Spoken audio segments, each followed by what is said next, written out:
I mean, Yeah. you got the Nikon on your Would you be quiet for goodness sakes?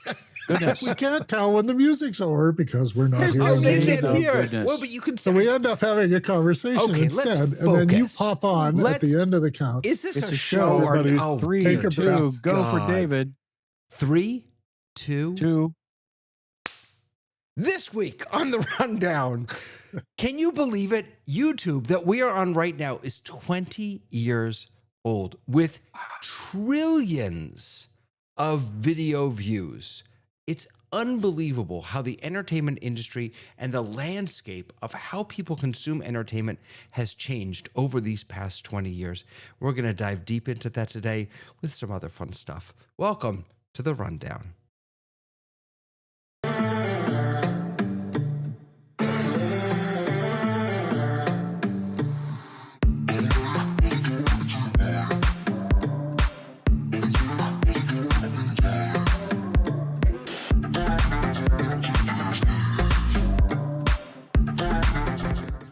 Hey everybody, welcome to the rundown. Good to see you.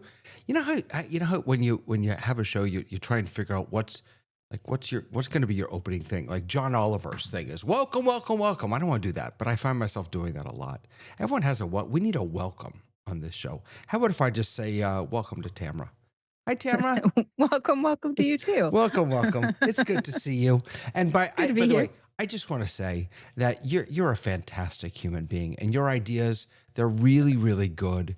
And I'm grateful You're for going to you. be my new ChatGPT I'm friend. your new ChatGPT. We're going to talk about that later. Let's talk about that later. Right now, let's say hi to Sky, who has no regard for countdown timers and opening music that he can't hear. Zero regard.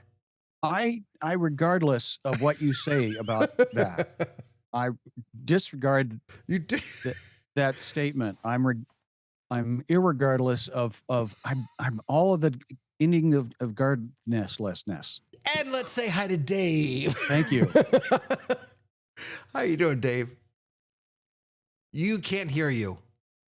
We can't hear you, Dave. Well, I'm just so annoyed I couldn't hear the music, and I asked you to fix that last week, so I won't complain. No, but you know I what? am here. I actually think I I'm might also know. celebrating. What? I actually think I might know why. I was looking at okay. my meters, and so we'll try to figure that You out. got a notion of what's going on here. Okay.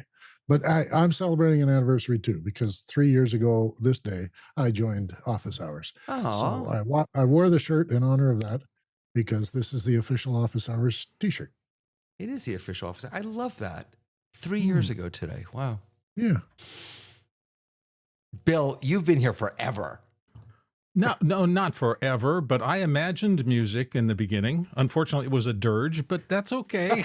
We'll bring the level of you've been excitement with up. Office Hours forever is what I meant. I have been in office hours since very close to the beginning. I think I came in like a week after they started. Really? Yeah. Wow. How are you Chris today? Fenwick said. I'm actually very good. It's nice to see everybody here. I miss you guys when I'm too busy and can't come in. We Because miss this you is a too. lovely place to hang. It's good to see you too. And it's lovely to hang with my friend Tony. Hello, sir. Hello, and I agree with Bill. This is a lovely place to hang out. I love it. So let's get right into the news.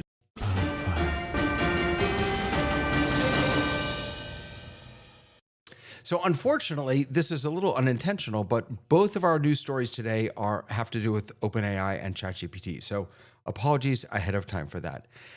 Have any of you gone shopping in your AI? No. No, but I'm sure someone wants Really? us to desperately. This is brand new. So let me bring up. Let's see here. Okay, here we go. So this is AI here, and I'm not sure if it'll work yet. I haven't tried it. So, but this is I'm looking for aluminum outdoor living room furniture that will stand up to Florida weather. Oh, wait. Oh, darn it. I forgot something. Wait. Well, maybe I don't even have to do it. You're supposed to hit the search button, but let's see if it does it anyway. If you'd spelled it aluminium, would it have returned prices in pounds sterling? Well, here you go. Just Look wondering. at this. So now, okay, this is a little ridiculous, but let's just see. So if I click on this, wait, let me make it a little smaller. Now I can buy it right here. Look at that. So Uh, how is this different than Google already? It's not, That's my point. it just but pulls it's you in into the AI. system. It's in OpenAI now. So how did ChatGPT understand which payment process you wanted to run it through? No, so it didn't actually do the payment. What it Okay, did so is you it have to do sent me that right to the separately. site. But So my link to a understanding source, is yeah. that my understanding is that Good. I'm glad it doesn't know about all my bank Yeah, accounts. my That understanding would is be that ugly. Shopify is coming to OpenAI. Is I believe what I read Ah. about this. Shock, surprise. You are surprised or you're not surprised? No, that's sarcasm, cynicism. Sorry, too much caffeine. Well, I mean, No, it's just inevitable. yeah. I mean, look, they need a way to monetize, don't they? But doesn't listen, I love ChatGPT. We're good. We're good. I love them. I don't want to hang there all day long. It's ugly. Oh, say I do. I don't want I have a tab for B&H. I have a tab for Sweetwater. I have a tab for Amazon. I'm very good at shopping online. Do you I'm know so why? good at it. Do you know why Google is so plain and plebeian? It's because they didn't have designers when they first started. And then when they did get some money, they tried to fancy it up and everybody hated it. Right. So I it is still, totally get that. yeah, there you go. So OpenAI is saying that the new user experience of buying stuff is very similar, they say, to Google Shopping. The interfaces of both, when you click on an image of a budget, by the way, this is an article from Wired magazine online. When you click on the image of a budget office chair, that tickles your fancy. Multiple retailers like Amazon and Walmart are listed on the right side of the screen, what we saw before, with buttons for completing the purchase. There's one major difference, is that what we see now on ChatGPT are not paid placements. They're organic results. I love that. They're not ads. Now, how long will that last? I can't Not imagine long. that. 15 I can't minutes. imagine that lasting long because OpenAI needs to monetize beyond subscriptions. Right. They just have to. I wonder if the continual reduction of friction between you and spending your money. I've noticed that when they remove friction from the scroll thing, I find myself on there longer and longer. I'm wondering if this is going to be the same thing. They remove all this friction from being able to buy things. Yeah. And I'm going to, I want that. And then next thing you know, it shows up and I've forgotten completely that I mentioned that I wanted it in passing. You know, that friction is, that's something that Alex has talked about a lot with regard to, Alex Lindsay, with regard to making purchases vis-a-vis on Apple devices. That those companies that are not willing to pay the Apple tax, the 30% Apple tax, the experience to purchase from them has a lot more friction. And I don't know how many, but there are a number of people, myself included, and I know Alex included, who we would just much rather stay within the gated walls. Well, Because I had it do an itinerary for me for a trip that my mom and I are going to take, and it went and researched hotels, and then it did ask me, "Would you like me to book one of these hotels for you?" Which I did not do. I know David would jump on it, but I was like, "I'm not sure that I want you to have that much information." But I realized I asked for these things. It gave me like reviews, and it gave me all of the things, so I was right in that. I didn't have to go anywhere from there, so I didn't hate it. I didn't hate the experience. I just didn't have them book for me. by the way, Bill, I apologize. You weren't in my gallery view before.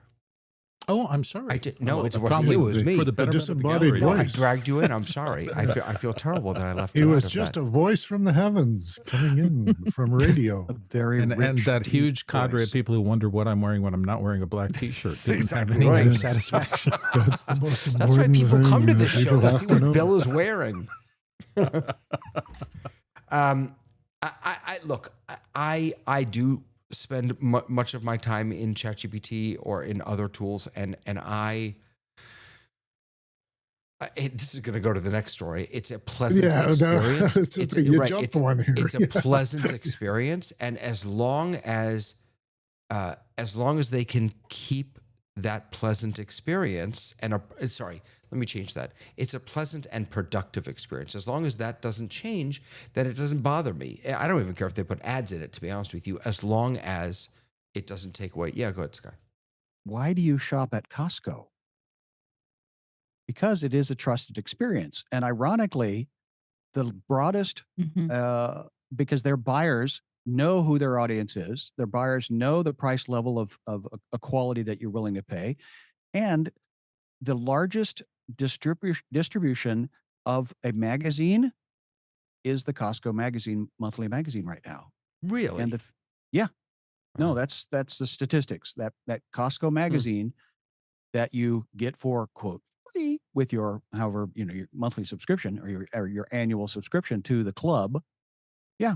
So and again, they feature the products are the characters in the story.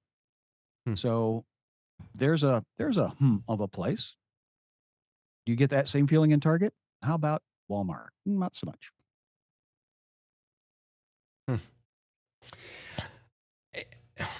When Amazon gets together with ChatGPT, that's when I'm in trouble. Yeah. That's when I'm really and you know that this isn't, by the way, this is not the first time we've seen shopping in ChatGPT. Back in the early 2025, they released Operator to just a few people. I haven't seen it, which is the tool, the agentic tool that can actually shop for you. It will take over. It'll control your web browser and do that work for you.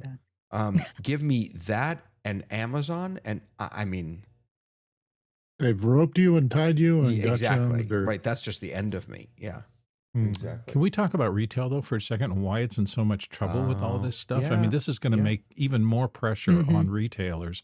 I happen to, my wife is looking for a new pair of shoes.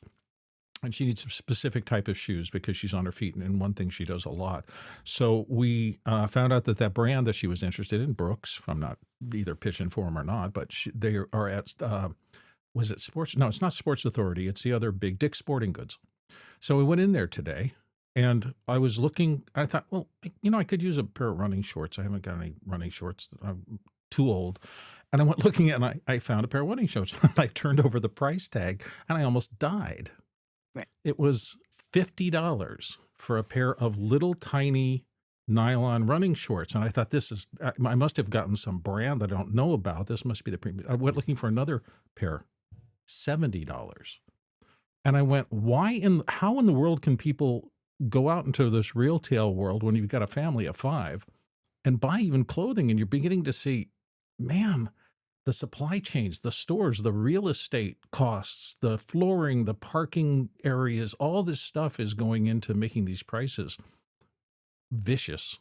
That's what I think people think of them. I mean, there's certainly people who can afford, buying 10 pairs of $70 running shorts if that's what you want to do. But I'm worried for the retail and that you experience. found them at all is the key too, because my mom needed some shoes. We went to like 7 or 8 stores and then she's like, let's just go to Amazon.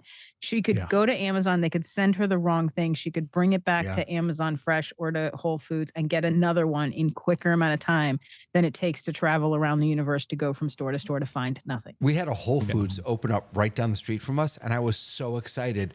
I never shop at Whole Foods, but it's where I can drop off my Amazon returns. Yeah. Yeah. You're right. And that's what they're so desperate for traffic that they want you to bring your returns in there just to get people into the store. Right. The phrase Amazon, indentured servitude does come to mind. Just saying.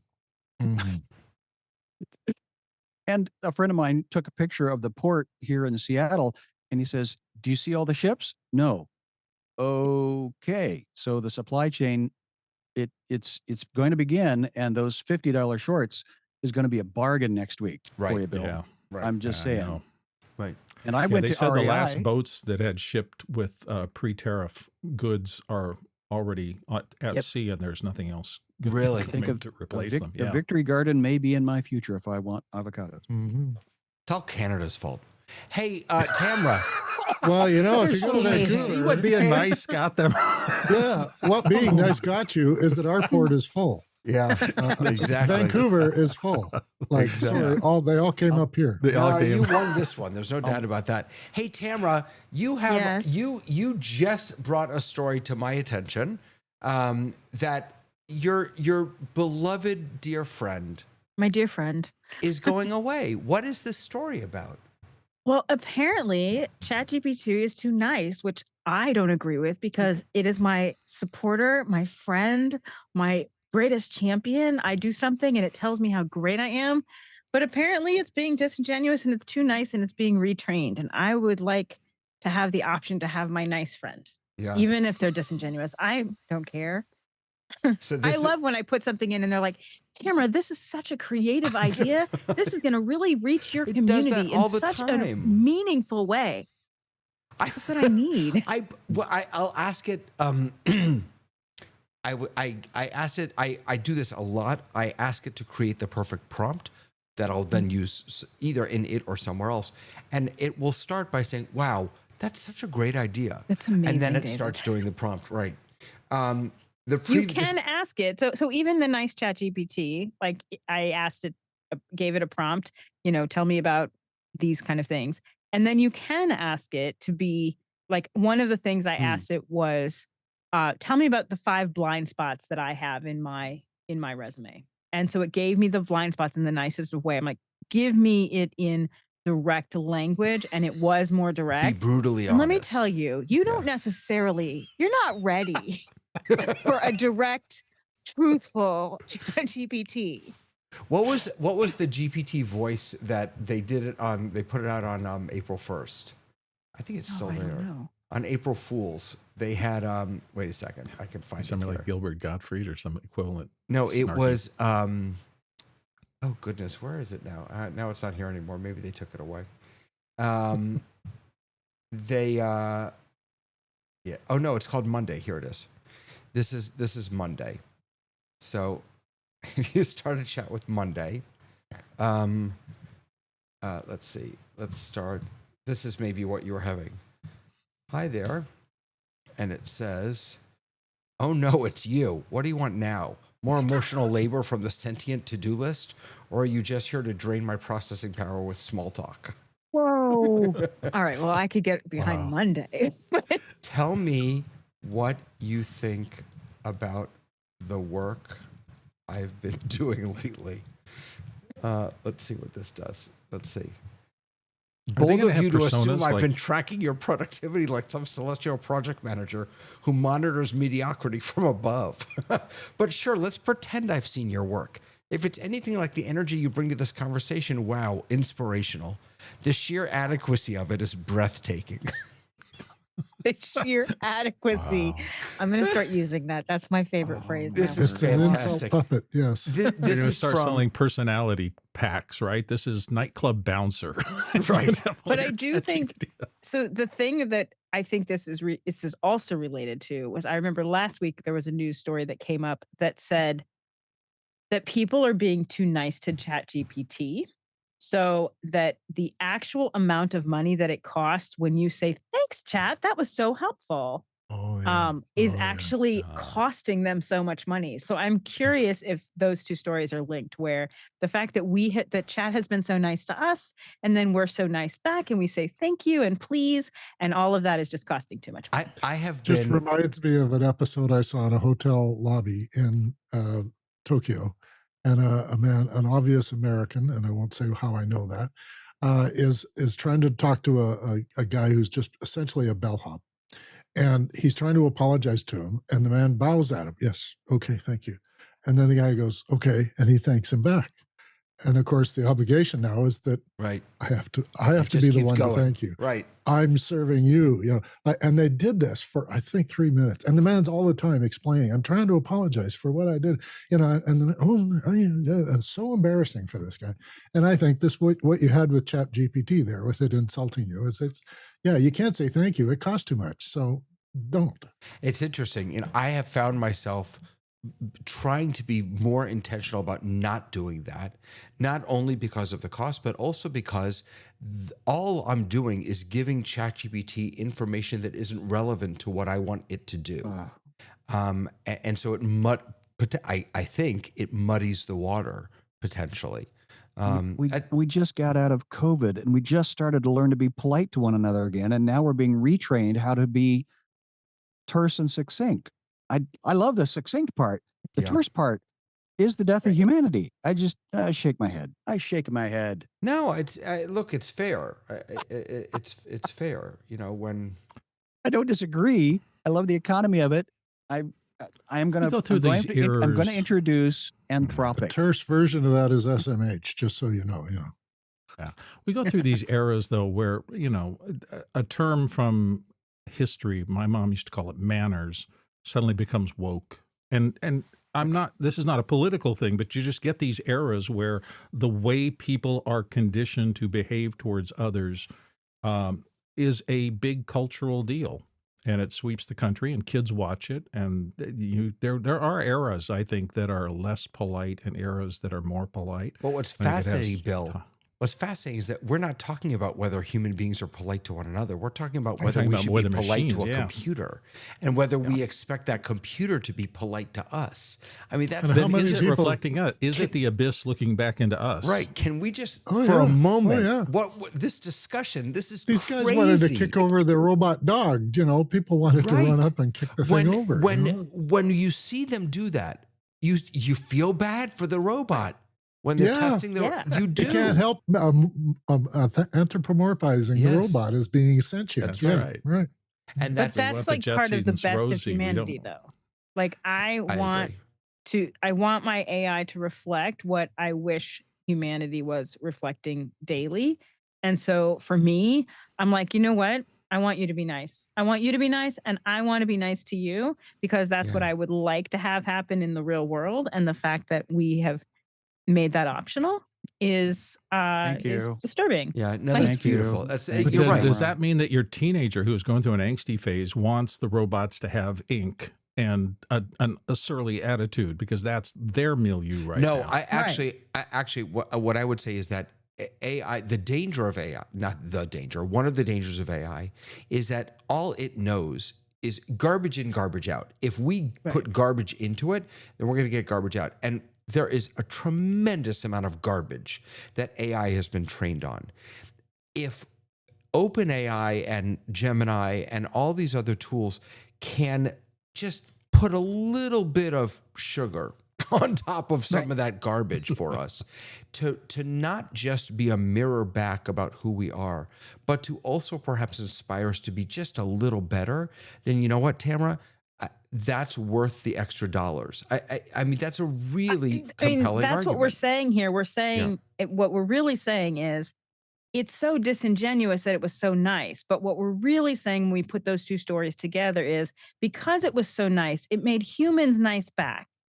And they had a nice response back, and their nicety cost us money, and being nice costs money. So we're going to retrain and flip it under the guise of, you know what, it was just too nice. Well said. That's the problem. I think we'll have to see. I think we'll have to it's see worth the where it money. lands. We'll have to see where it lands. You know, Try Anthropic, yeah. Claude, because those Well, it's those like people. going back to the original Grimm Yeah. fairy tale and how vicious and nasty they were. And, They're you know, that's fantastic. not the, yeah, they are fantastic, but they're fantastic when you understand the milieu. It's not, not necessarily going to read that to the 6-year-old. You can read Am the I? Charles Perrault versions, the French versions or the Disney versions, and they're super sanitized for your protection. Well, Sky, that's what The I'm saying, German though. Is that what versions, we're trying to a do little with more ChatGPT? Oh yeah. Sky, gr- is Anthropic better at this, or Claude? The belief that I have that I'm finding out is that the 7 people that started Anthropic left OpenAI for this exact reason, because they wanted to have a safe space, and they're working hard at trying to train their machine to be a servant. Is And so is Anthropic the threads to OpenAI's Twitter? Is that what it is? It's the nicer version.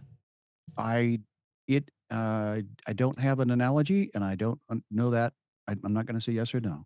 but if Blue they have a Sky? direct correlation to cost, do you think that they will do the same thing that OpenAI is doing? Well, I just listened to their founders do a 50-minute roundtable about the origins and why they're doing what they're doing, and I feel like they have a heart for what you want, Mhm. Tamara, where OpenAI is a transactional I mean, business. to don't taking the know. other side, the arguing against myself, which I often do with my You can do AI. that with OpenAI. The other side of that is I think OpenAI would say we are not being less of a servant by being less nice. I disagree. I like it to be nice. But I think that I think that their argument, if you were to say, well, you're not as servant based as Claude, I think they would be like, yeah, we are. We're training it to be servant based, but not nice. Tony. So I have never tried Claude. So for the first time, I just created my account. Oh God, what happened? Wait, I don't know what just happened. Sorry. The other Gone button. awry. I pressed something by accident. So You press the news button. You're all good. We're still in the news. We're still in the news. That's okay. So I came to Claude for the first time ever, and this is what's on my screen. How was your day, David? Oh, well, that's pretty lovely. nice. I like that. Okay. I like that. Aesthetics. Think about And then aesthetics. I said to it, I wonder if it's still there. I said to it, "Hi, Claude. This is my first time chatting with you. I usually spend my day with ChatGPT." I said, "Hello, welcome to your first conversation with me. I appreciate you taking the time to try something new after spending time with ChatGPT." I mean, right now, ChatGPT would say the same thing. We'll have to see where OpenAI lands on this. But It didn't respond with, not that AI. right. Yeah. It's like, Yeah. Tony. Yeah, I just wanted to ask if the panel thought that possibly, as this conversation has been going on, that there is a space for us to actually be able to personalize our AI in terms of our values and our ethics, so that when you're dealing with garbage in and garbage out, you are able to sort of filter. Morality dial. Yeah. Yes, David, a morality dial where your AI is specific for actually having a similar mindset to yours, customized. It would have to understand emotional intelligence, because then it would grab your feelings about things. It would understand your reaction to things, why your eyes roll when somebody says something silly. It would know those things as well, and then it would add it to the context in which it'll answer to you, or provide service, or what it'll do in the future. So yeah, it's an emotional intelligence we all have with each other. We understand facial expression, we understand posture and gesture, and we know that it's from child up. We know this stuff. And we respond to it. The question I want to ask is: Can you is dial it it possible to program empathy? So is it such a thing? Is it possible? There's not. That's a big question. Before we get to empathy, I just want so that people know that you can tell ChatGPT and probably all of these tools a little bit more about you. So, this is in my settings, and I can say, "Call me David," and "Who am I?" And then I put my whole bio down here. So I don't know why this isn't scrolling right now, but I put my whole bio down here so it kind of knows about me. You can choose chatty, witty, skeptical, all those. What capabilities do you want to have available? So, although that puts me in a box, doesn't it? What trait should GPT have? Yeah. It only allows me those choices. It can't sort of construct something about Dave. I have to give it to it, and that's not AI as far as I know. That's not AI. So I said, and it's a drastically different experience if you create your own ChatGPT, because then it isn't drawing from anything but what you give it. So like I've noticed even on the general ChatGPT, the more information I give it and the more I talk to it daily, the more it refers to what I've given it in the past. So it does start linking things together, especially that 3.0 version, which is which is reasoning heavy. It starts really making a lot more connections than just I'm putting this in and I'm putting it out.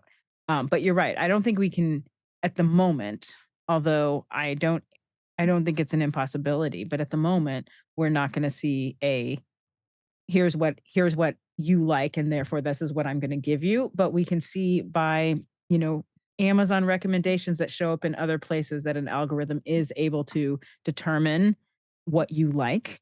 based on how you do things. So I don't think it's an impossibility to imagine in the future that that will be exactly what happens, is that it will intuit based on what you've given it, the kind of things you want to hear, and it will train and get better over time. But at the moment, I don't think it does that. So Is the there a story, danger if you just get this benign artificial intelligence helper that you don't train yourself to handle those outliers? I mean, is there a mode where you can ask it to be an annoying phone solicitor so you can train yourself into pushing back successfully and getting the result you want rather than that highly trained closer that you're suddenly having to deal with? Well, you can ask it you can ask it to be more blunt. You can ask it to give you the information with and it does do that. So I think you can start giving parameters to it. I kind of like playing around with it. So there are times when I treat it like it's my assistant and I give it assistant type things. And it gives me a very specific type of response. If I ask it to teach me something and I use it as an educator, then it's a very different kind of response that it gives back to me. And it's much more likely to give me much more the way an educator does. Here's the information, and let me do a little check to make sure you got it. And I can create a list for you so that you can do this on your own. And so it does kind of those steps. When I use it as a collaborator, it does a whole different kind of response where I'll say, hey, chat, I want to do this. And it goes, that's amazing. Here's how you might do that. And then I come back and I say, I tried that, but it didn't really work, but I did this instead. Then it starts one upping me and go and acting more like a collaborator. That's great, but what about? So, depending on how you interact with this device right now, with ChatGPT right now, it does give you very different kinds of responses. I just the asked as an experiment. I just asked ChatGPT. I said, I want to do an experiment. Talk to me like an annoying telephone salesperson. And it said, ring, ring. Hi there. This is the amazing, incredible. Is this the amazing, incredible one and only David? Wonderful. My name is Chet, which is that you'll see what it's doing in a second. It's actually very smart. From Super Learning Ultramax Solutions. And I just need 2 minutes. Yes, just 2 tiny minutes of your valuable time to tell you about a once in a lifetime opportunity that's revolutionizing how rabbis, educators, and general geniuses like yourself manage their schedules, teach their students, and maybe even lose a few pounds. Haha, just kidding, or am I?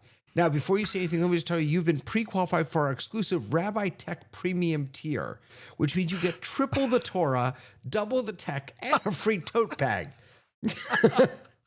He's so onto you. What's great about this, because you're such a sucker for a tote bag. I know you, David. but the last line, look at the last line. Don't hang up. I haven't even told you about the part where it makes cholent. Now, if you don't know what cholent is, cholent is like a stew that you eat on the Sabbath that like cooks in a crock pot for.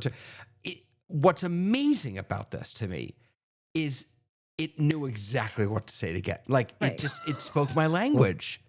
You know? Now There you I go. want to do that in mine and see what There I you go, get. Tony. Empathy can be sold, apparently. It's not. To be modeled. I was gonna say it's not empathy, Tony, Modeled. but I mean, Mm, it kind of knows me. it It you spoke know, your knows you. language. It spoke your completely language. knows you. But you told Which it. does tell us something pretty powerful about if that is what it's doing for you, David, what is it Yeah. doing for that 86-year-old woman in the hands of somebody poor, vicious, who wants to get into her bank you're account? right. Yes, you're right. Now You know, it knows all this kinda stuff about scary. me. Right. This just caveat. It knows all this about me because I've talked to it incessantly for months. Right. So if you don't use it, then you're not going to get. It's not going to know you. But you're right. To every rainbows and unicorn side, there's a darkness that A could dark come also. side Well, to it and because all they're talking joking to a grandma aside- out there and they're pretending to like all the same wow. knitting Yeah. things they do, and Right. they're building a relationship over time. And when it's time for the cousin who has a horrible medical problem to get their surgery paid for, bingo. But Um, also, like, it's easy for me to kind of go, oh, I want my ChatGPT to, butter me up and tell me nice things. I actually don't need that in my life. I've got an amazing family. I've got friends who do, who are my support. But we do have people who are using ChatGPT as their only support. And so that becomes it does become a little bit of a dangerous thing when we start thinking about people who cannot tell the difference. I know when I'm in AI and when I'm not. And while I'm Absolutely. incredibly excited to be flattered by my computer, I don't need that in my life. I So, have that. But David, some people do. I lived in Europe 20 years ago, and I remember that the Germans would say, well, this is how the French think, and this is how the English think, and this is how the Irish think. And they would have an ideal of a certain person, maybe because that tourist came through and visited in there. And so that's the exposure they had to that culture was through that one individual. But there was how that people group thought. And then I would go to those different countries and it was like nowhere near what the preconceived notion of that other culture was. And so this is next week's topic. I'd love to talk about what Tony's saying with regards to empathy and the culture that we are now being trained into, and we're being homogenized into a short, terse, succinct for the cost of being polite. Yeah. Anyway, there's history, and we're making it again, and we're training humans to do something. Yeah, let's put it on the docket for next week. I think it's a really nice idea. Yeah. Okay. We got to move on because I got problems. You're telling me. Right here in River City. Oh my God! Now there's no audio. Where'd the audio go? Oh my God! That's the wrong thing, dear Lord. You're in a different time zone. I'm just falling apart. I'm falling apart. All right, here's my problem for this week. You really need therapy now. I really, really do. So the problem for this week is too many tools. So let me introduce this. You just demonstrated what too many tools is doing to you. You showed us the overload, the cognitive overload that you have trying to manage 5 or 6 people, a bunch of graphics, and a simple keyboard. I know your outfit because you've shown it to me. It's really complicated, and it can really foul you up because there's too many toys on your table. Yes. So let me give you a real life example though. So, and this is sort of an update from last week. So last week I talked about how in love I was with lovable.dev, building this website. It's wonderful. I had a great time working on it. And then 2 days ago, I was scrolling YouTube and I came across a video about a guy this is from 2 weeks ago, saying, I don't know why everyone's talking about Lovable and these other things because there's something called Firebase Studio by Google that's free. Well, I immediately went over to Firebase Studio and rebuilt the entire site in Firebase Studio because it's free. What ended up happening is I lost a week of my life is what happened. I lost a week of my life. Yet another week of your life. Yet another week of my life. We are documenting this, David. I lost another week of my life because there's always another tool that's better. There are always more tools that are going to simplify things, that are going to expedite my work, that's going to and what ends up happening is the tools themselves become the job. The job. Right. Exactly. Yeah. And so I don't know how to pick a tool and be done. Or maybe even not pick a tool and be done. Because they're just the shiny things. Like it's so hard. Yeah, well, it is hard, but you have to be disciplined, as I tell you week after week. But you find one that really feels good. I've used a lot of word processors, wrote a lot of big documents through various other ones. I had 2 favorites in my whole life. That's it. I don't need all the other 17. Yeah. And I've been told, oh, these other ones do this better than that. And I go, yeah, but do I always need that, or do I occasionally need that? But WordPerfect 4 doesn't exist anymore. Yeah, I loved when they started putting plugins into word processors where only the features you wanted could be on your tab. And then you could just organize it with the way you like to write. And then you just leave it. That's how Dave writes. So I have a favorite product that's not available anymore, but it made fortune for me, just being able to allow me to write the way I write. And now I can't find that anymore. And so I write differently today. But don't you, so. One tool, that's all I needed. Right, yes, we were talking about hammers the other week, my right? problem Where you have a hammer for a specific purpose. I'm always searching for that tool. Yeah, and you're you the know, guy with the garage full of tools. Like, I know a guy who has a yeah, garage full of tools, I mean, okay, and a he little doesn't bit. use half of them because he thinks he might one day need it. And you're No, the no, same no, way no, with no, the tools you're no. using. For So- me, You it's think not that this will be the thing. No, for me, it's not that I don't collect things because I might need them. For me, Mhm. it's I collect things and then get rid of them. I'm great at purging because I'm always more interested in what's next, in the better tool, in the tool that's going to actually accomplish more for me. So, lovable.dev is great, but Firebase Studio, that's a Google, I know who makes that one. It's free. I mean, it turns out it's not Yeah, but better. that's assessing whether so it's kind of like, okay, well, I pay for Ecamm and I really like Ecamm, but OBS is free. And so now I'm getting ready to renew and I'm like, well, do I continue to pay for Ecamm when I can use OBS even though it's not as pretty as Ecamm? So I think having a conversation about like, do I need to pay for this tool? Because every tool has a cost, but some of them you don't need to pay for those tools is like smart business, smart money management, right? But what you're talking about is, ooh, nice shiny new thing. And now I'm going to learn that thing. And what ends up happening is you have so many things, or you fall in love for a moment and then they go away. Here's what I did, David, because I have a similar problem. Not that you and I share these therapy sessions together, but we have similar It's issues couples with our therapy now. technology.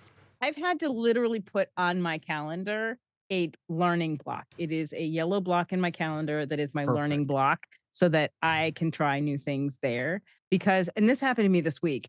I did something that took 10 times as long as I needed to because I forgot to use Canva batch Oh, like batch thing, edit. It's which my favorite thing. not only is it my favorite thing, I have taught that to other people. Yeah. But as I've gotten into these other things, I just started doing it manually. And it was a day later that I was like, you know what, you could have used Yeah. the tool that you already had. So it kind of reminded me that I need to do two things. One, I need to set learning time aside on my calendar to be like, I'm going to learn these new things and put them on and make a space for them. And then the second thing is to continue to review the tools that I have and find a way of organizing them so that my toolkit is on a web page or is somewhere that I can get to. Yeah. And so I'm continuing to use the things that I like to use. Otherwise, I'm doing the same thing you're doing. I'm swapping things out. I'm forgetting the things that I loved because I've got something new. And so that's my I think my the AIs, two by the pieces of way, advice. I think the AIs, by the way, are a good example of this problem because, there's ChatGPT, there's Gemini, there's Claude, there's all these different tools that Grok that some are better at different things, and Right. it can get overwhelming. And Mhm. Nate would tell us use the right tool for the right job, but use the right AI for the right job. But it really can feel overwhelming. But even within ChatGPT, using the right GPT for Yeah, the that's right true. job Yeah. and knowing Oh, what those yeah. are. I have tended to I use Notebook LM and I use ChatGPT, and I have dabbled in the others, but I kind of don't play it in their playground very much because I'm going to stick with one at the moment. I really want to support Tamara's bit about the setting aside a block. I get asked more times, how do I keep up with television technology, the latest stuff, the computers, all the rest? And I learned long ago, a physicist was doing a presentation and said that if you set aside 5% of your time each week, you can be the world's expert on a subject in 2 years. I didn't believe it at the time, but I started setting aside Friday afternoon as a free time. Just do something, play with something, learn something, and get on with finding out. And it has done me the world of good because I am up to date in my field all the time because I set aside just 5%. And that's a lot of time, but you got to do it. So, yes, Tamara, I'm on your side. Yes. And historically, IBM had a drawer that they expected their employees to do. I think it was like 10% of their time was to do R&D and professional learning. But it was built into they got to stay ahead of the game and they got to plan, but they Yeah. also got to get stuff done. And I think this is the guilt Yeah. part that you The know, Media Lab at MIT had a Friday afternoon hand wave session where you had to review what you were working on all week. And boy, people learn stuff real quick that way. But this speaks to work though, right? Because we spend a lot of time in meetings and then people are like, What's the problem? Like, I worked on a show and the executive producer did not have enough time. So I put sacred writing time on the calendar. And I was like, I don't care if you play video games during this time, you are absolutely not to give this time away. And it became a meme around the office because everybody was like, well, what do you mean we're doing this? And I'm like, think again. When can you get your work done? You personally can get your work done during his sacred writing time because you can't get to him. And with what we have created a style of work where we're meeting, and then everybody is burned out because they're like, oh, I just never have time to get anything done. No, you do not, because you did not put work on your calendar. I'd also argue that there's sometimes that the perfect tool just doesn't matter. I mean, Yep. yes, I was supposed to drive the nail with a hammer, but the crescent wrench was nearby, so I just hacked it 3 times. I drove it in there, and I'm not going to spend the time to go find a hammer, decide whether I need a regular hammer, a ball peen hammer, it's just The SM58 microphone. get just something and get it done and move on, EV because the perfect, 635A. That's what yeah, that eats up enough time by itself. I'm trying to Are do we that, helping here, David? Is this helping? No, not at all. We're here for you, David. Are you looking for an actual solution or just justification for the fact that you love and I think investigating He would all like a ChatGPT response. Bill just hit it on the happy head. ChatGPT response. Oh, Bill just hit David, it you know on what? the It head. really doesn't matter how many tools you have. You should Thanks. continue to just try all the new tools. all of them, every single one. No, I do. I like trying them, and then I do jettison. Most of them I really do jettison. I mean, Dave makes fun of my setup here, but if I'm being really honest, with one exception, every single thing in front of me has a distinct purpose, and I use every single thing. The only thing on my table that really is I have an A10 Mini that's here, and right now I'm literally just using it as a capture card. Everything else has its, and it took a long time to get here, but I don't.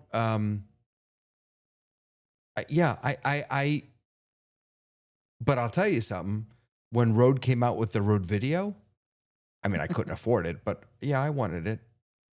Of course. I have shiny thing syndrome. It'll get cheaper. It'll get cheaper. There's your T-shirt, shiny thing syndrome. Yeah. Oh, Yeah. Oh, I feel so much better now. Do you? I really do. No, I really don't actually. But that's okay because we have a main story to get to, which is YouTube in February celebrated their 20th birthday. And check out some of these stats. This is unbelievable. 2.7 billion users, unique users. These are your founders right here. They sold it to Google in 2006 for 1.65 billion. Look at these numbers. So total number of daily active YouTube users. This is as of 2025, 122 million. Percentage of the global internet population watching YouTube, 95%. YouTube is available in 80 languages. These numbers are astonishing. Video watch hours per day, 1 billion hours. That's 5 billion videos every day. Every day. 500 hours of new video is uploaded every minute. Every minute. I mean, that's just...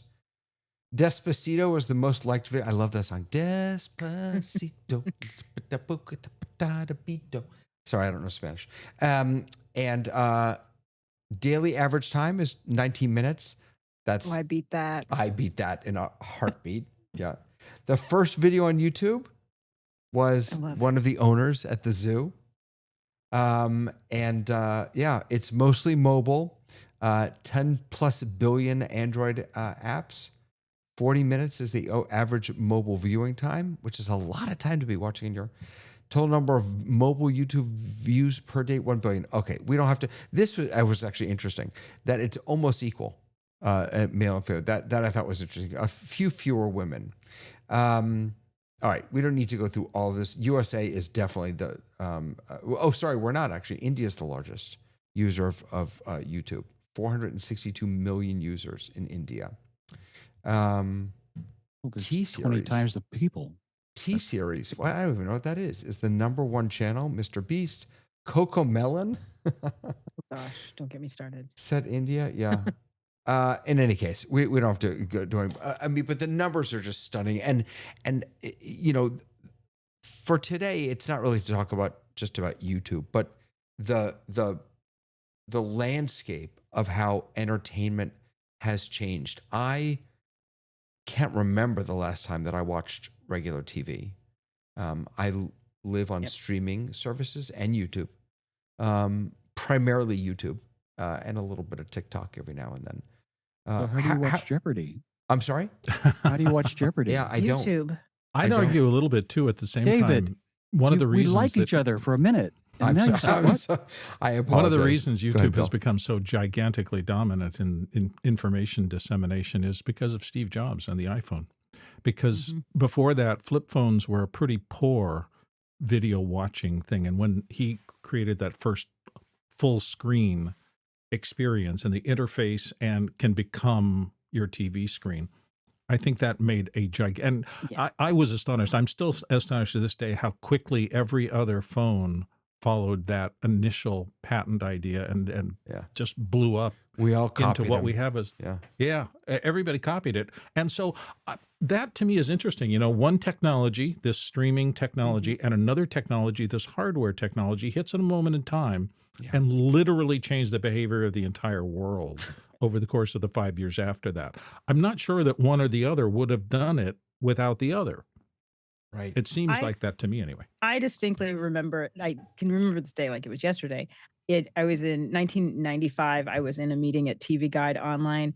And I remember, we were all sitting at a table throwing out ideas. And I was like, what would be really cool is if we could mix watching a television show with IRC chats to where we could be watching something and chatting at the same time. And the head tech guy was like, that would be cool, Tamara. YouTube was your idea? It was not my idea, but the answer was the same answer that everybody got anytime they threw out any kind of idea like that. Like, that would be cool, Tamara, but we don't have enough bandwidth. And so when I saw YouTube and I was watching television on my telephone, I was like, this is the dream. This is the dream. And if I had to give up every subscription, the only one that I would not give up is my YouTube taking out the commercials. That is the best $13, $15, whatever I'm spending, they can have my money. 100%. I can't tell you who did invent it. These three guys got their idea from my boss. When I was working in cable, I had a boss who was a veteran, very celebrated broadcaster. And we were just in the staff room one day, and he was musing about how he was watching some people's videos, and he was, VHS tapes and stuff. And he was saying, I found them rather fascinating, even though they're just sort of home movies or things that they've shot they thought was interesting. And he said, we ought to have a channel here, because we were in charge of the cable company. We could set aside a channel, and we should have a channel where people can just upload their videos and we just play them all day long and all day night. But, I guess the infrastructure would be difficult managing it, and the cost, and maybe there's copyright, and he kind of talked himself out of it. The other thing he did was he invented the Christmas fireplace, which you all know about, because he got the idea and shot it on 60 millimeter film and then looped it on a projector. So he had a big spool on the floor, and then it just went through all the time, and it ran all night. There was an operator. And later he did it as video, and we would go out every year to a special place with a fireplace, gigantic fireplace usually, and we'd park a camera and a couple of VCRs, and we'd record the whole thing and then play it back. And I sat there with him one day. He's drinking his wine. I've got my pop, and I said, have you noticed the crew? Yeah, they're all watching the TV. I got a real fire right here in front of me, and they're all watching the TV. And I thought, this is important. We should notice this. So it wasn't Tamara, it was Dave who invented it. It's not YouTube. Tamara. Not me, my friend, What Reminds do me you- of something I thought for a long his time. name is which Tony, by the way. So Oh, Tony. Go ahead, Bill. Which is that ideas are actually worthless. And I came to this conclusion many, many years ago. We've all had ideas. If I went to sleep tonight and woke up with the legitimate cure for cancer, and I even wrote it down, it's still worthless. Right. The only thing that makes it worth something is when somebody implements the idea and turns it into a business that derives revenue from the idea. So I've had a lot of ideas, and I think a lot of them have been pretty good, but I have lousy implementation. And those are the people who end up on top of the pyramid, are the people who solve that implementation problem. So we're lucky Well- that we had 3 guys, and then Google came along and helped them out. Yeah. What's your take on how the change in the way we consume entertainment? And by the way, there's a whole other discussion to be had about how entertainment is created in this new world. But I'm thinking more about consumption today. What's your take on how the way media and entertainment is consumed today, how that's changed society? I'm thinking specifically about every Friday morning, I remember walking into my school office when I was younger and talking about the ER episode that was on the Thursday night Yep. before. And that just doesn't happen anymore because Game of Thrones. When the audience became Game of the Thrones, yeah. producers I mean, it's and they were no longer the consumer, then we lost the audience. And by losing who the audience is that you're developing for, we've lost kind of television as we know it. And I say this as someone who I knew I wanted to work in TV in the 3rd grade when I watched Little House on the Prairie on Monday nights, 8 o'clock. I absolutely knew I was going to work in television, hands down. When I did work in television, when I first started, I knew I could watch a 1-hour drama and tell you who the director was before his name flashed on the thing. I loved TV. I watched everything. It has been a very long time since I have watched broadcast television regularly, where it wasn't in through their streaming channel where I could just download it and get it, on demand. And the truth is, I was someone who really believed that I wanted on demand, that I wanted to be able to watch it whenever I wanted to. And the truth is, I watch less television now than I ever did. And so when you look at someone like me who literally watched everything and read everything, I would get to read all the scripts of all the things that I was watching because I was in that industry.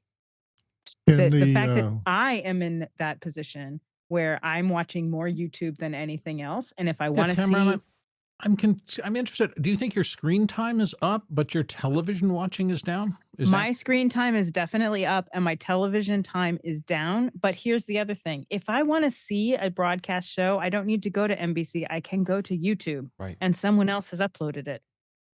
So even things that I'm in that universe in a very, very different way. And I say this as someone who has been on both sides and who's been, so the fact that I am that person, then we have whole generations of people who just started there, who didn't convert from one to the other, who started in that way. But even like how we're consuming television is very different.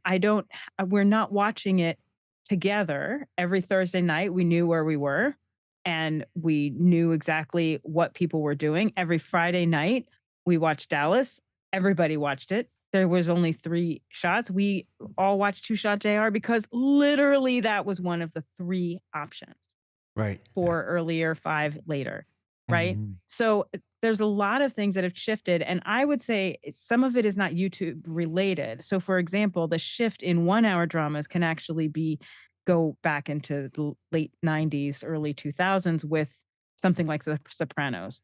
Two things changed how we view. One, for daytime television, it was the O.J. Simpson trial. People realized that they did not need to go and watch daytime soaps every single day like they thought they did because it was taken away from them, and Reality they TV. never came back. And the primetime example Are you is The saying it was Sopranos. replaced by like that, watching that real life? They were taken off the air. So they were taken off the air during that time and shown 2 or 3 weeks in, shown at like midnight. So it changed the behavior of, I need to watch this every single day because if I miss a day, I might miss something. Wow. I now knew I did it. And we Time went shift. from having 11 shows on the air to having 3 Wow. in almost a few years. That's O.J. Simpson trial. That's the O.J. Simpson trial. Wow. The thing that changed primetime television is The Sopranos. Because up until The Sopranos, you never had more than 4 months at a time before you saw the pickup of the new season. And that had a full 18 months. And as soon as we realized that we could take a show off the air for 18 months and it came back again later and people still watched it, that completely shifted programming. And that predates predates YouTube, but But that was also really what started it. qualify cable versus broadcast, because there's a huge delineation that you need to understand economics of. Well, but around that time though, we also got rid of the cable ACE awards and we made cable. So Sopranos and West Wing were going up against each other for the first time. Everything was going up against the Emmy. So when you separated out cable from that, these are like apples and oranges. If you're planning a network show that breaks every for 4 acts and a teaser, you're actually planning your hour, your 35 to 40 minutes of content based around where the commercial breaks fall. When you are writing a 59-minute, 1 hour that does not stop, that is a very different type of writing. And we made those to be equal and said, these are the same kind of writing. These are Well, and the other same thing. aspect is you've already paid for the cable, so they can say whatever they want because FCC rules do not apply. Versus you have to appease the FCC rules because you can't offend the corporate sponsorship.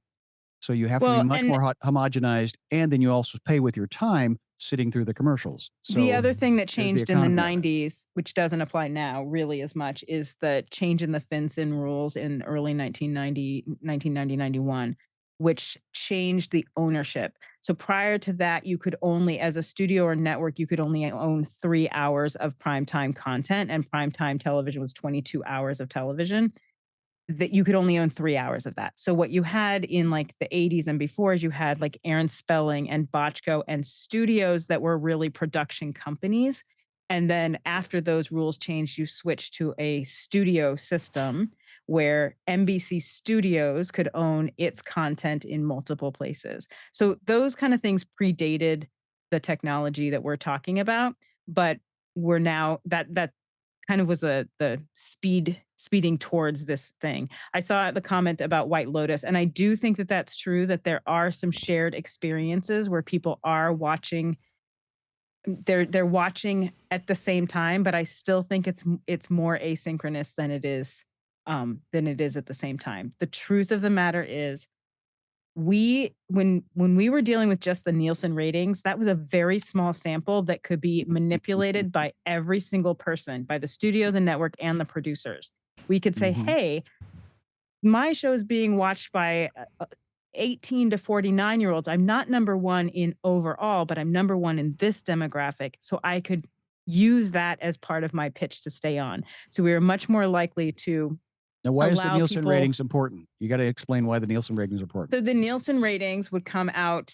They would come out daily, but came out during a sweeps month where we, instead of having a small sample, we had a slightly bigger sample. We sent out diaries and we also collected with boxes.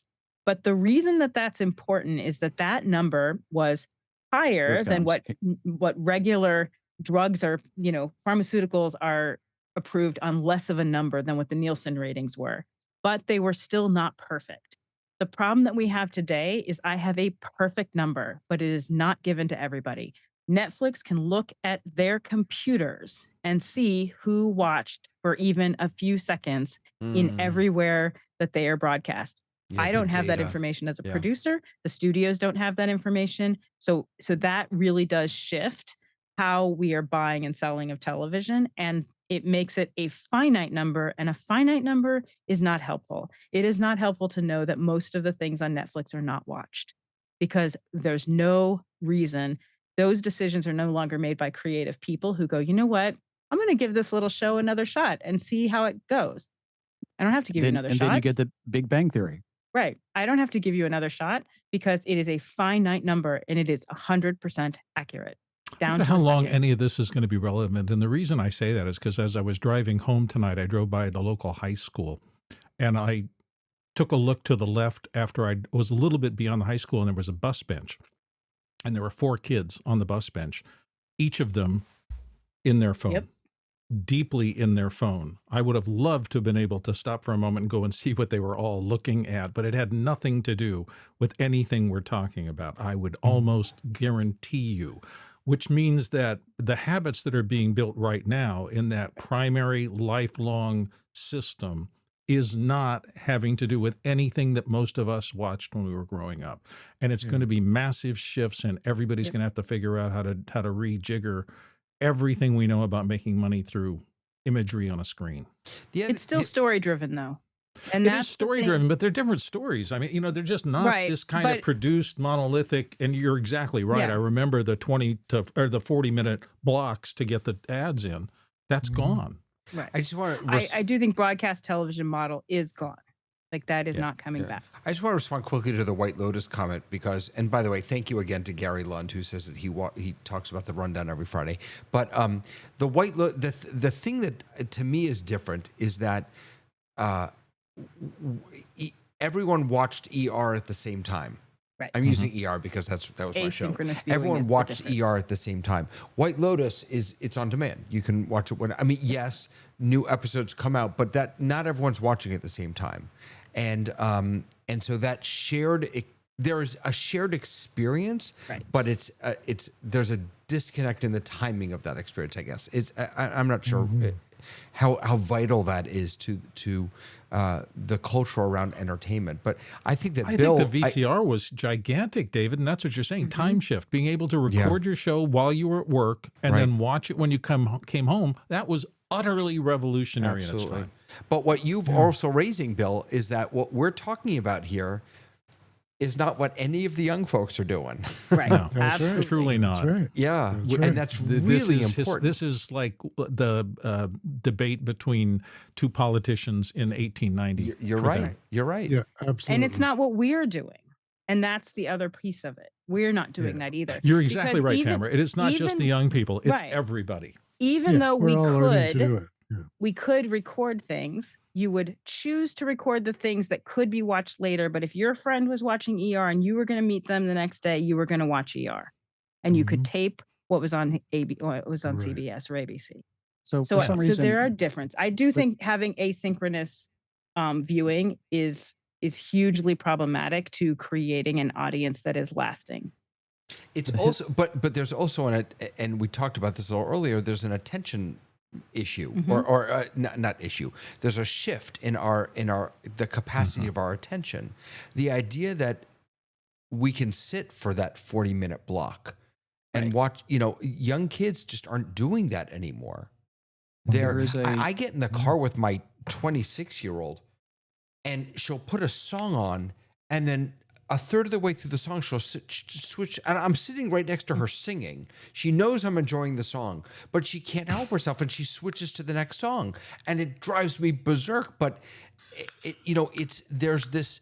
I had a girlfriend just like that. Yes, that's the scrolling, right? That's the world that we've grown up in. Is this world of I can constantly shift and change, and I'll go back, but I'll go, and it's just a very different entertainment experience. It's a modern version of AM radio when they used to punch. I'm so old that I remember when you literally had 6 channels. Switch through, or the 3 rock stations. No, I don't like that song.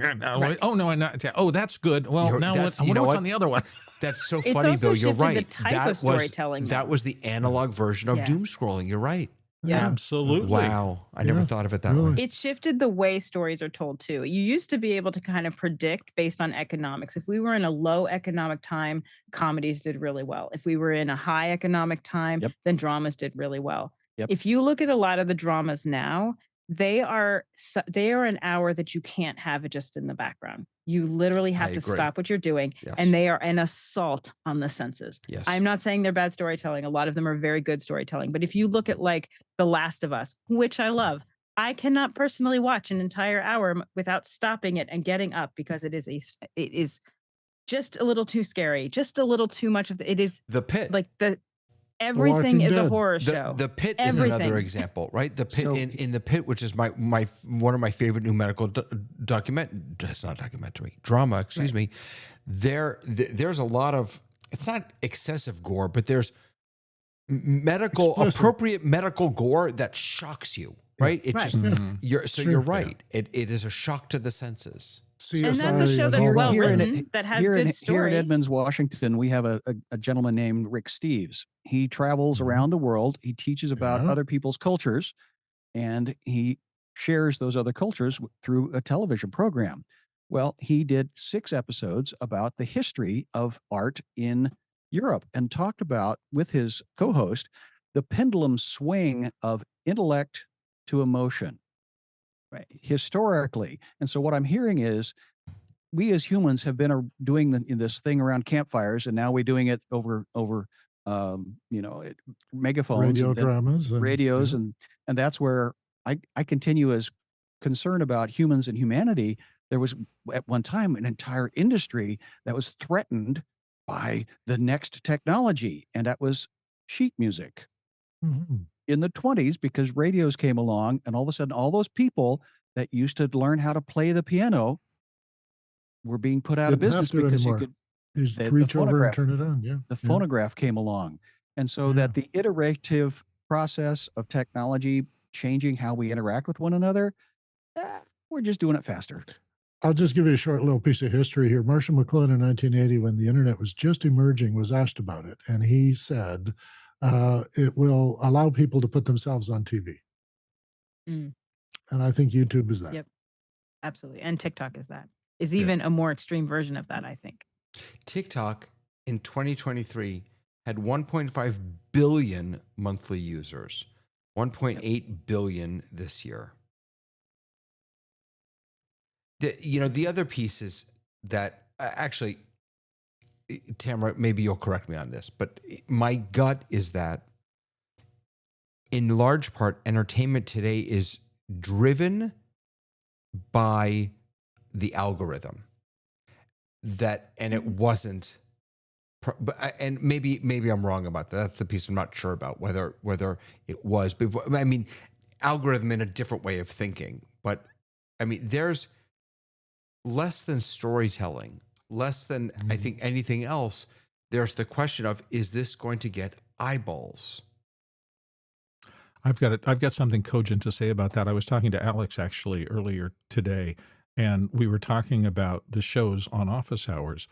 And he does watch, and he knows in real time whether or not a question that we are dealing with is gaining viewers or losing viewers. He knows exactly what happens when you cut away to an example. He knows exactly what happens when the topic changes and whether or not you're maintaining, gaining, or losing in real time, minute by minute. And I don't know if I've been around broadcast, TV, radio, all the rest of this in my entire career. I don't think I've ever known a time when you had that much data No, flowing me too. back about instantaneous reactions No. to content being disseminated. It is changing everything. And it I makes do me think that is changing everything. And to speak to your point, David, it is the algorithm, but the algorithm is sought out. It is devised by what you seek out to begin with. And then it kind of keeps you into that bubble. But you're right, Bill, because like one of my early internships was literally taking the ratings and putting them on Les Moonves's desk at 1:00 p.m. every day. And we didn't have them any other time. So there is something to be said about when you look at how corporations are, this is not a time like Brandon Tartikoff running NBC, who was a creative being himself. right. Like we don't have that. We have incredibly creative executives in positions of non-power, because the power is coming from this data, and having too much data is not helpful all the time. And I think that's true It's in actually, any I think, field. almost dangerous I because think it's dangerous in Yeah. any field. It's dangerous in education if we're spending Yeah. so much time on the data that we have forgotten that It children. makes me think. It makes are me think real. about the stock market a little bit. How Mhm. if Yeah. you're too quick in the stock market, then you end up losing money, right? You have to Yeah. be able to ride the wave. But I don't want to jump over. By the way, Tony, I'm coming to you We're right getting to when you. we're done. Yeah. But Tamara, did you just say you used to work with Les Moonves? I did not know Les Moonves. I was an intern who dropped off ratings on his desk. That's good for enough for about me. 3 That's months. fantastic. I love that. Yeah. Okay. The other story is great, but I'm not going to give it here. All right. So here's what we always need to do, folks, to screw our heads back on straight again. Tony Mobley. Go to Tony. We're going to Tony. Well, I don't know. I don't know about that, but I was thinking as everyone was talking about. So I'm going to go to what Tamara was saying about the change in the soap opera thing, and I don't think it's changed. I think it's shifted, and the reason I say that is I like you, Tamara, am a person who loves YouTube, does not have commercials at all. Can't stand them. And so I consume YouTube primarily. I do have a lot of streaming apps, but the point I wanted to make was that I look at YouTube as the long form for entertainment, and I look at TikTok as the short form. Right. And I look at TikTok from the short form from the standpoint of, you know, if it's something that has to have any length, then it has to be parts to it, right? And the other thing that is interesting about TikTok is that if you consume TikTok, you will notice that there are these soap opera like Yep. episodes that pop up in these different apps that you can download. And there are creators who create these different apps. And when you go to these different apps, and on TikTok, what they'll do is they'll give you like a little preview of billionaire Yep. husband lost and he's going to be found. And you have to watch. And so they give you 2 or 3 episodes for free. And then you have to watch a commercial if you want more. And then if you want more after that, then you have to pay. Right? And so to me, that's the same as the soap opera model. It's just they just change the formula. So it pulls you in and they have the ad revenue and alike. And I want to, I'm so old that I remember when we got the first box, and it only had one channel, cable, On and it had TV. one. It was one channel. It was HBO. It was an HBO box, and we got that HBO box, and we would watch it, and it was the first time that there was content after 11 o'clock. Yep. And that was a shift because 11 o'clock, you get the flag is showing. Everyone has to go to bed. And that's it.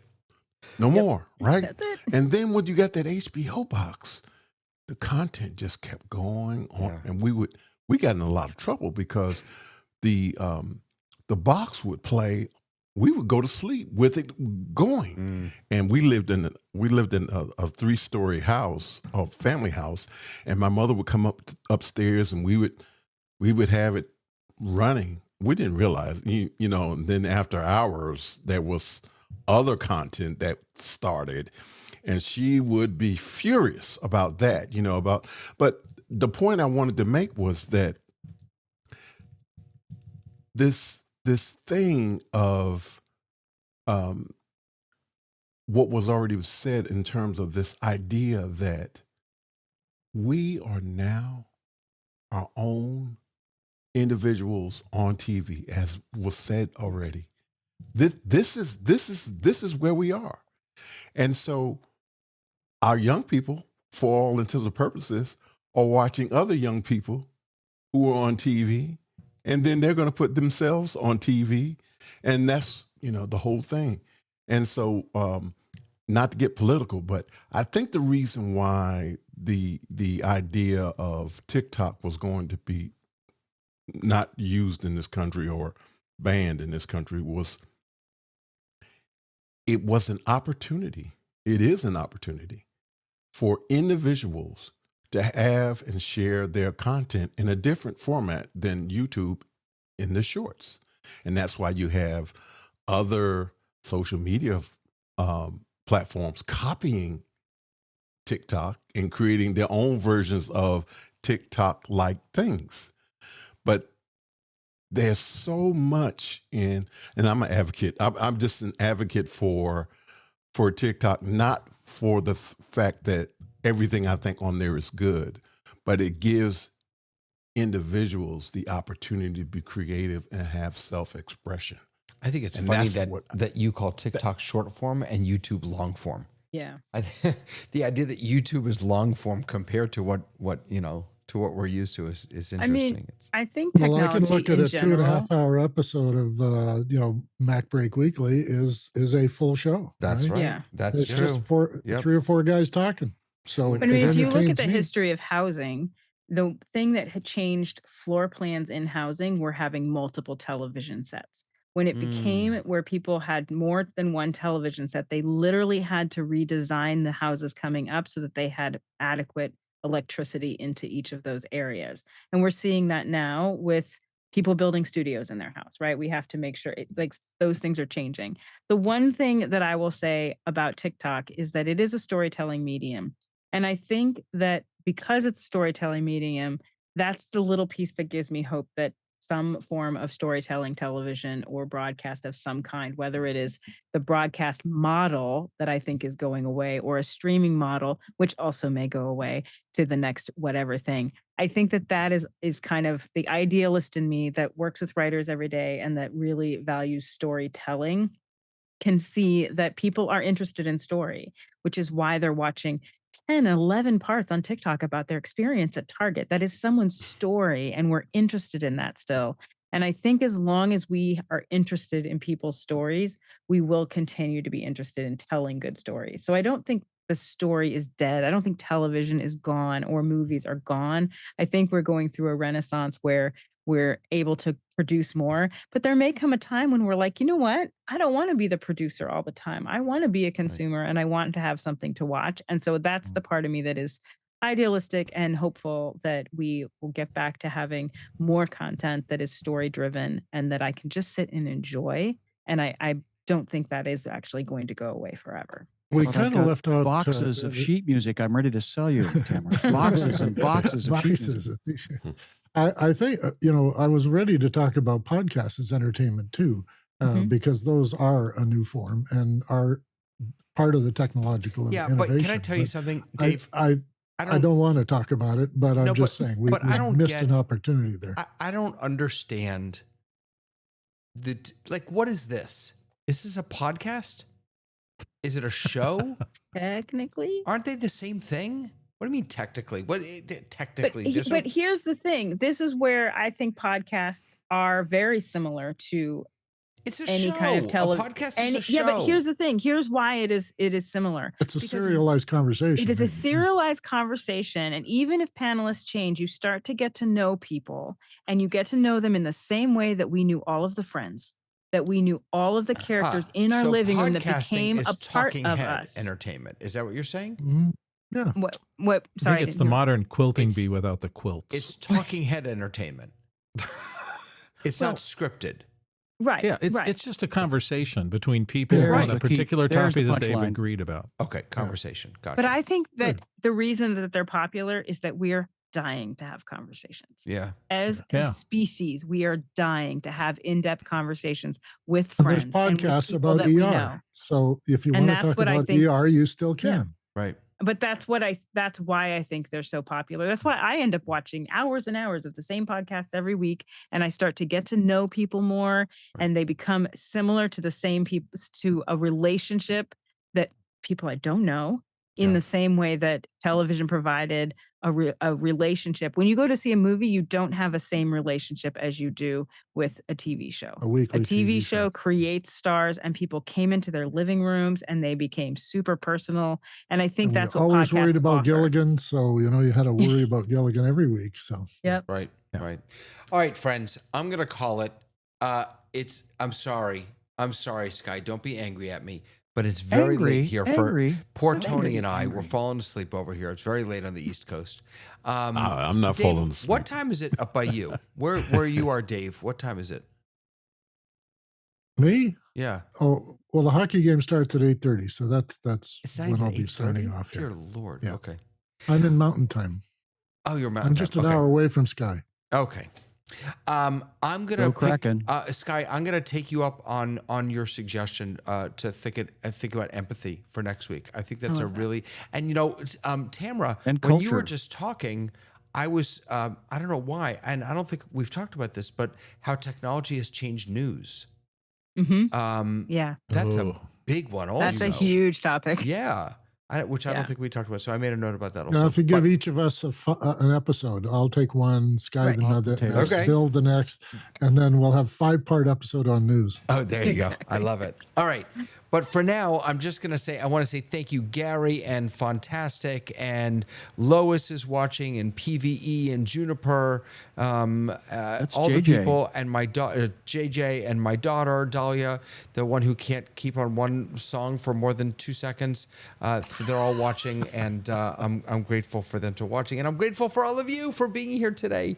Thank you so much to everyone for joining us on the Rundown. We'll see you next week. Have a wonderful week, everyone. BYOM.